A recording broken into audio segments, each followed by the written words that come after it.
And I had to buy the palms for the Presbyterians because they didn't know what they were. They'd never been in a Palm Sunday procession. And it was the Downtown Ministers Association, and they wanted us to, and the ministers wanted to get a parade permit. I said, no, let's get arrested on Palm Sunday like Jesus did. And, well, that didn't go too well. And so when we had, that was another time, I forgot about that. When we went down to St. Paul's Episcopal, and they went in their church. Then we went around the corner, and all the Presbyterians were in the First Presbyterian, and then the Catholics with their pussy willows came into St. Vincent's. I remember going around the corner, and all the time a cop car followed us. But they never, 2 cop cars followed us, 2 cruisers, but they never arrested us. They were afraid to because of public outcry. So that was an experience. And afterwards, the minister thanked me for not getting a permit. But I remember it was a lady, she'd just been in the church. There were 2 crazy black ladies from 25 and J, the heart of the old black district in the East End. And I came around the corner, and they were holding palms. They came late, you know. And I took them out of their hand and gave them pussy willows and said, "You're a Catholic." In the middle of the damn procession. Elaine Zanaski, whose first anniversary Mass of Resurrection I had last week in Alexandria, was the chairperson of the Liturgy Committee at Good Shepherd, where I was pastor for 3 years in Mount Vernon, Virginia, when the Diocese of Richmond covered Northern Virginia before the founding of the Diocese of Arlington and the realignment of Wheeling, West Virginia, and Wilmington, Delaware. All that happened in one day. At any rate, I was pastor there, and the parish was so dead, I couldn't believe it. Of all these sophisticated, wealthy, and almost overly educated people, 50% of whom were military officers in the Pentagon. And the place was so dead. So I just had this intuition. I told them off after 6 months. Either let's get moving or close the place.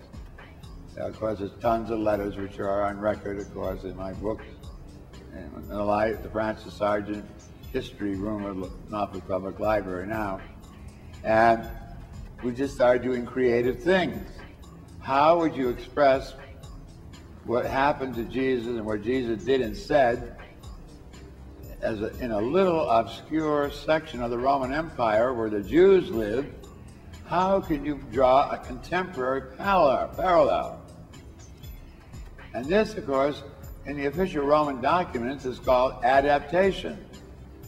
So if you know the history of the liturgy, then you are allowed to adapt it.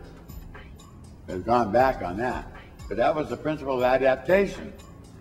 So you had to think, because people, if you go to the average church, the only thing they have that's modern is they dress up a bunch of kids in Arab rags and have a tableau in the Nativity.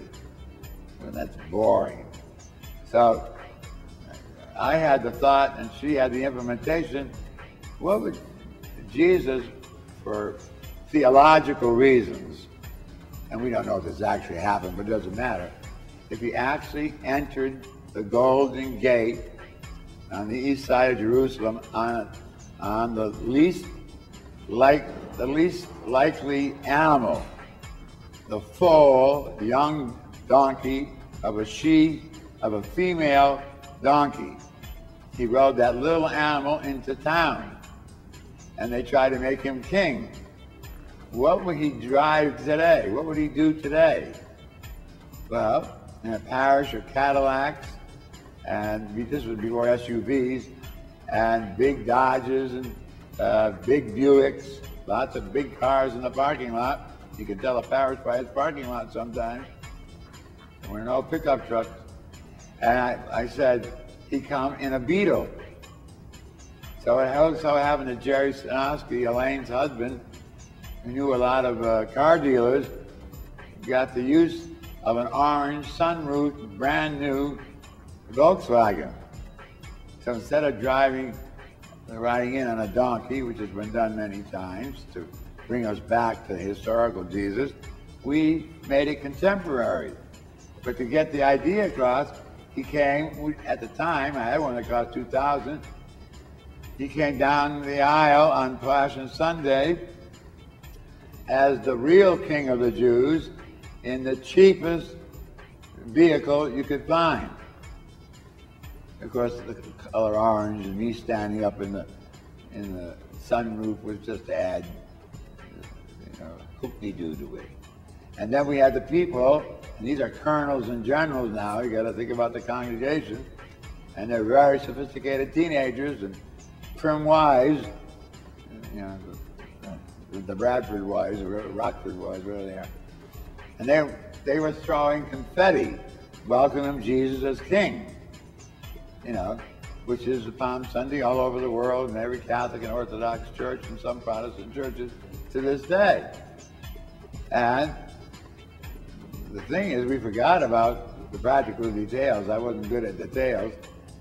Patapuzzo, the youth minister, was driving the damn car, and there was so much confetti in the windshield, he could hardly see, and he almost hit the platform, which would have thrown me out of the car, which I was supposed to get out of and then go up and change into purple vestments and have the Passion sung or read. And the point is, everybody got the idea.